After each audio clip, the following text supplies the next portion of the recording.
এই যে আমি লাইভে, এই যে মামুন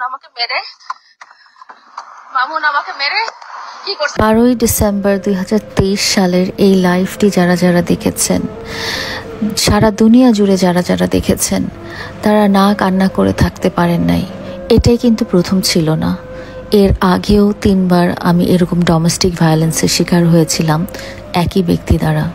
এবং আজকে 6টা মাস, শুধু 6টা মাসই না, এই পুরো 4টা বছর আমি নানা রকমভাবে ইমোশনালি, মানসিকভাবে, ফিনান্সিয়ালি, সামাজিকভাবে ব্ল্যাকমেইলিংয়ের শিকার হয়ে আসছি একজন ব্যক্তি দ্বারা, যাকে আমি অসম্ভব ভালোবাসছিলাম, যাকে আমি মনে প্রাণে আমার সব কিছু দিয়ে, পুরো দুনিয়া দিয়ে ভালোবাসছিলাম।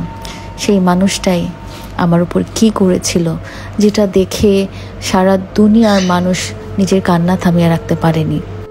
আমাকে কারো সন্তান, কারো মা, কারো বোন এই হিসেবে না দেখে একজন মানুষ হিসেবেই চিন্তা করে দেখেন না কি ভয়াবহ মুহূর্তটা ছিল আমার জন্য। আমার মনে হচ্ছিল না যে আমি বেঁচে থাকতে পারবো। ওই মোমেন্টে মনে হচ্ছিল এটাই আমার জীবনের শেষ মুহূর্ত।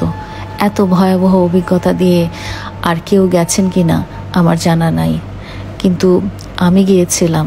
এবং এই ভয়াবহ অভিজ্ঞতাটা হওয়ার পরও বারবার আমি নানা রকম ব্ল্যাকমেইলিংয়ের শিকার হয়ে, ইমোশনাল ব্ল্যাকমেইলিংয়ের শিকার হয়ে আমি তার কাছে ফিরে গেছি।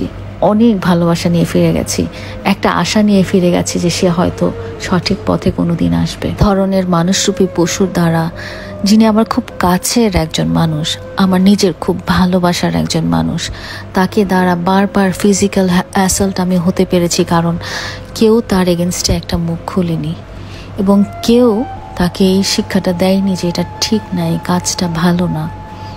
এটা ছিল 4র্থবারের মতো। এর আগের 3বারও এরকমই ভয়াবহ ঘটনা ঘটেছিল। তার পরিবারের লোকের সামনে, মানুষজনের সামনে, আত্মীয় স্বজনের সামনে কেউ একবারও প্রতিবাদ করেনি।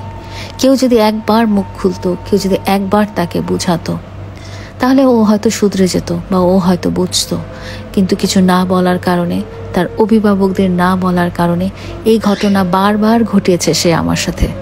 সেই আমি যে তাকে অনেক মনে প্রাণে ভালোবাসছি, শুধু আর্থিকভাবে না, মানসিকভাবে, সামাজিকভাবে এবং সব কিছু দিয়ে তাকে স্বাবলম্বী করে ফেলতে চেয়েছি। তার পাশে দাঁড়িয়েছি, তার দুঃসময়ে পাশে দাঁড়িয়েছি। তার পাশে যখন দুনিয়ার কেউ ছিল না তখন আমি দাঁড়িয়েছি, তার খারাপ অবস্থায় দাঁড়িয়েছি। ব্যাপক সামাজিক মানসিক ব্যবধান থাকা সত্ত্বেও তাকে আমি অন্তঃস্থল থেকে ভালোবাসছি। সেই মানুষটা কিভাবে পারলো আমার এইভাবে ক্ষতি করতে? আমিও তো কারো সন্তান, কারো মা, কারো বোন। সেই রকম তোমারও গায়ে যদি কেউ এভাবে হাত তুলতো, তোমাকে কেউ যদি বারবার এভাবে আঘাত করতো, তোমার পরিবার কি সেটা সহ্য করতে পারতো? তাহলে আমার ক্ষেত্রে কেন এত অবিচার হলো, কেন এত অন্যায় হলো?